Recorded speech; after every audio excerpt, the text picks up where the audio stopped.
the US dollar versus itself, rather than the Canadian dollar, the Swiss franc, or the euros. I think that the US will hold its own against other currencies in relative purchasing power. My friend Doug Casey says the US dollar is the worst currency in the world, with the sole exception of all of the others. And so, well, diversifying out of the dollar into other currencies, I don't think gives people the absolute protection. I believe, for reasons that I hope we discuss later in the interview, that gold prices go over the course of a decade much higher from here, not merely higher from here. But people who hope to play that game, if that's what it is, need to understand that the market will be, first of all, volatile, but will also be, within a secular bull market, cyclical.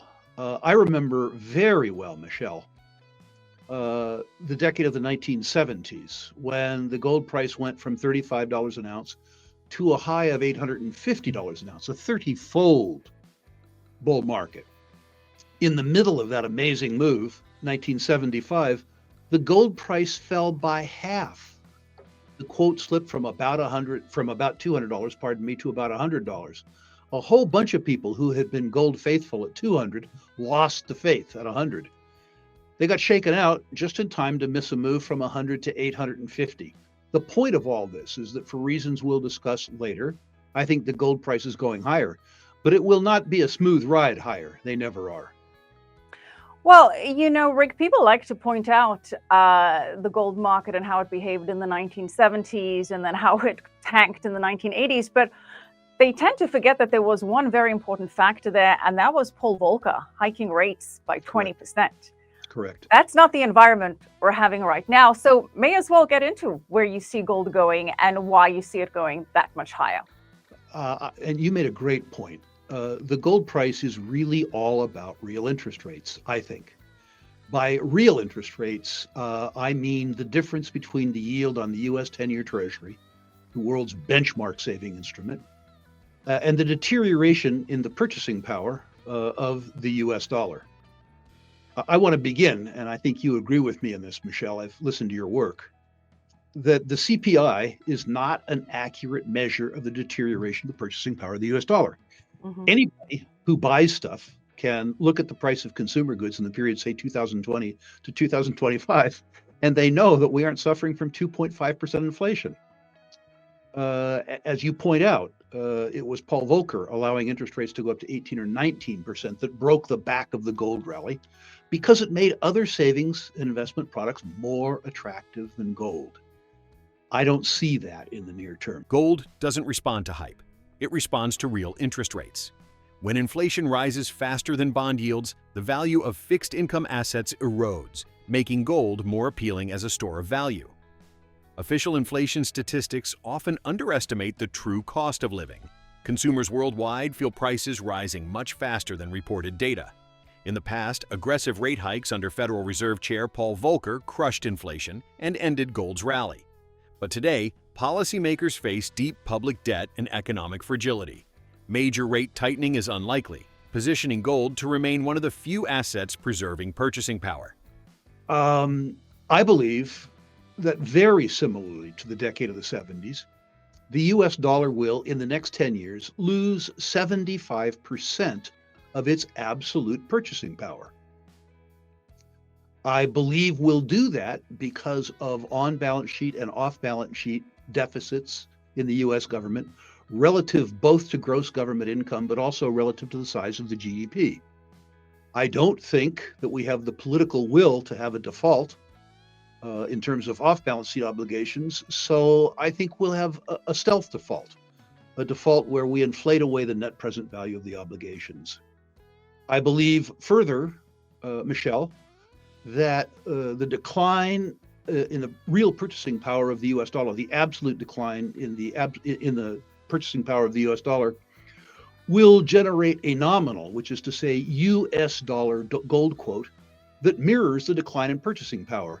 So a 10-year long threefold increase in the gold price, or even a full fourfold increase in the gold price, is something that a reasonable statistician could imagine with a 75% decline in the purchasing power of the US dollar. Over the next decade, Analysts warn the US dollar could lose 60–75% of its purchasing power because of expanding government debt and unfunded liabilities, costs that can only be reduced through inflation. This silent default strategy reduces what the government truly owes by shrinking the real value of money.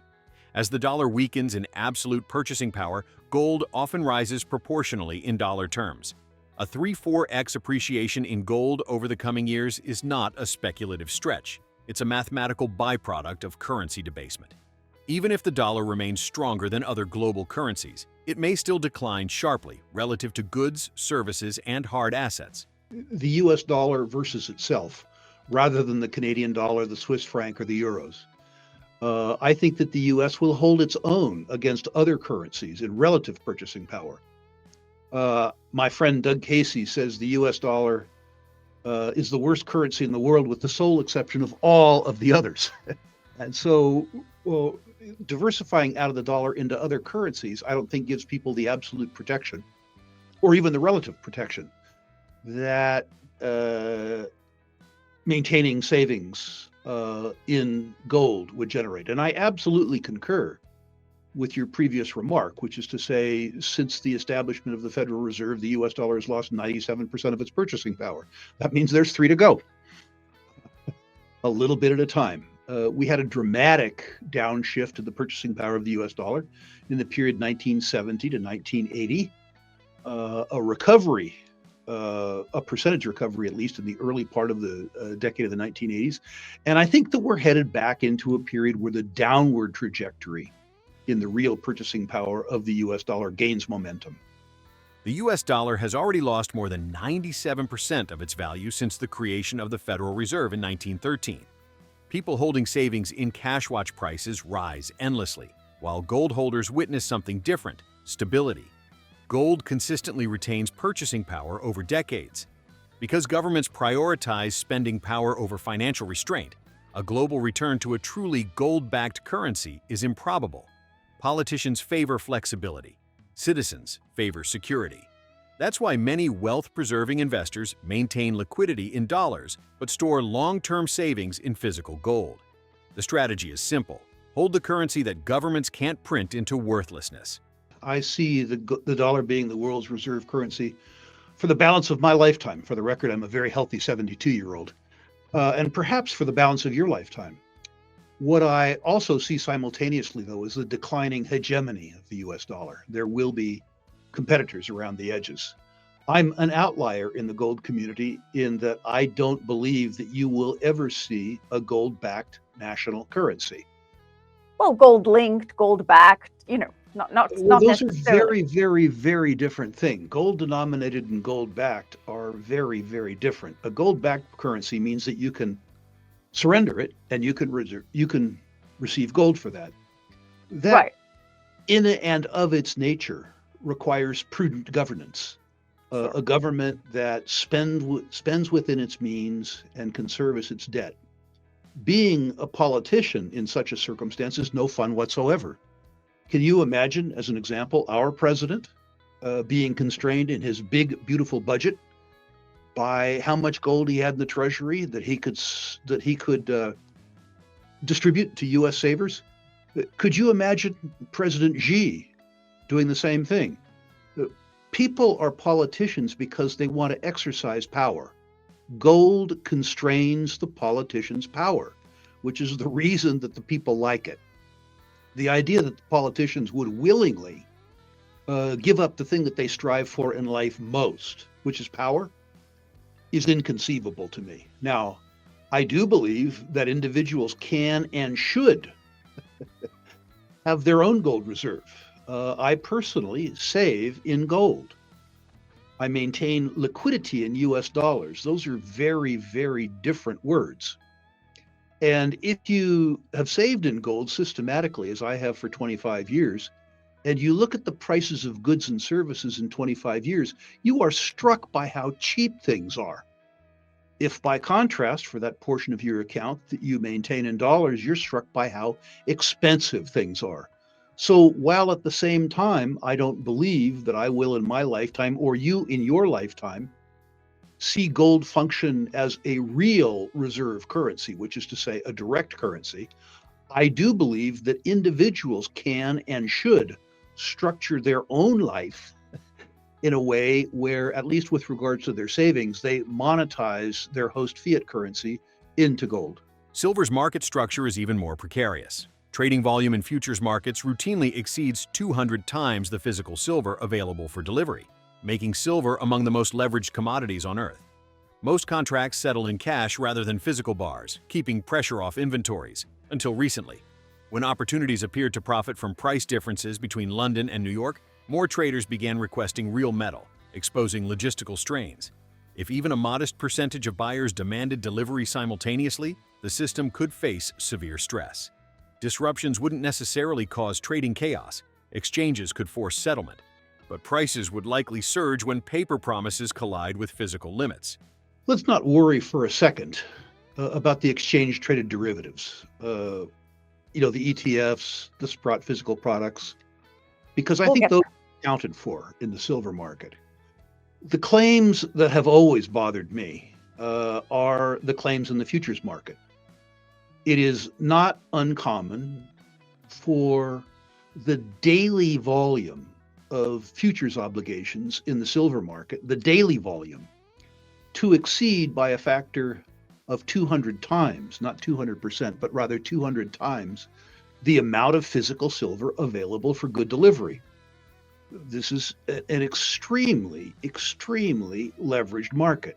Now, virtually all of those claims, until very recently, cash settled, which is to say they weren't held for maturity. They were rolled over, whatever happened. Very recently, because of location disparities, which is to say the London market not having enough gold, there was a location premium for gold in London. And what that meant was futures holders in the US would actually take delivery of the physical silver and ship it to London to take advantage of as much as a 4% disparity in the London quote and the Chicago quote that was contemporaneous. A 1-day 4% premium. When that happened, the gold lease rates in the United States skyrocketed because rather than leasing gold, it was easy to make 2 or 3 or 4% simply shipping that gold to London. What has always scared me was an imbalance between supply and demand, between the physical gold and that paper gold, if more people stood for delivery. Make no mistake, Michelle, if you have a real imbalance in the futures market, you are not going to engineer the massive short squeeze that the silver people hope for. What the exchange will do is that they will halt silver trading. They will set an arbitrary price between buyers and sellers, and they will cash settle. That's what will happen. The exchanges run for the exchange members' benefit. That notwithstanding, that sort of market turmoil, what is likely to be the agreed upon cash settlement price, were that shortage to occur, I think would likely be dramatically higher in the circumstance that we see today than the price is today. And the dislocation in a market where 200 times the claims, where there are 200 times the claims relative to the amount available to settle on a daily basis, is a market that's really, really, really ripe for disruption. We are living through the early stages of a global monetary transition. Nations are quietly diversifying away from the dollar. Investors large and small are accumulating tangible assets instead of relying on fragile promises. Precious metal markets remain deeply interconnected with paper-based derivatives, but the physical foundation is tightening. If confidence in fiat systems continues to erode, or if delivery demands increase only modestly, gold and silver could reprice abruptly to reflect real availability instead of speculative leverage. For those preparing today, these assets represent protection. For those waiting until the panic arrives, it may already be too late.